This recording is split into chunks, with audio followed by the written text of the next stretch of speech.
یو دیشتم سوال دی چې د اسلام خلاف په بل قانون باندې عمل کول څه حکم لري؟ جواب: د اسلام خلاف په بل قانون باندې عمل کول یا هغې ته جایز ویل یا د هغې په باره کې دا عقیده لرل چې دا غوره او ښه قانون دی، نو دا کفر دی. ځکه قرآن مجید په سورة المائده کې الله سبحانه وتعالی فرمایي: ومن لم يحكم بما انزل الله فاولئك هم الكافرون.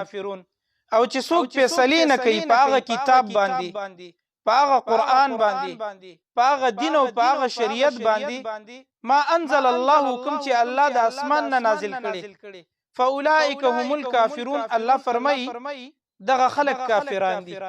نو د دې وجنه د الله د کتاب نه ما سوا، د قرآن د قانون نه ما سوا، د اسلام نه ما سوا په نورو قوانینو باندې عمل کول، هغې ته جایز ویل یا د هغې په باره کې دا نظر ساتل چې دا غوره قوانین دي او ښه قوانین دي، نو دا کفر دی. د دې نه ځان ساتل پکار دي. حدیث کې راځي، امام ابن ماجه رحمه الله په سنن ابن ماجه کې دا حدیث نقل کړي.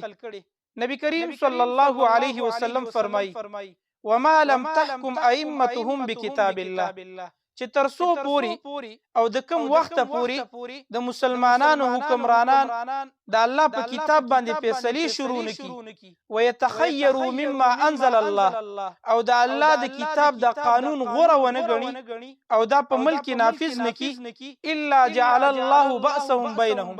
نو الله سبحانه وتعالی به د دې په وجه چې د الله کتاب نه نافذي، خپل منځ کې یو بل سره په جنگ باندې اخته کی. نو تاسو ګورئ زما محترمو، زمونږ د ملک صورتحال ته د جمهوریت د وجې، د الله د کتاب د پرېښودو د وجې، په دې باندې فیصلې د نه کولو د وجې، الله مسلمانان یو بل سره هغه اخته کړي دي او یو بل سره په جنګ کړي.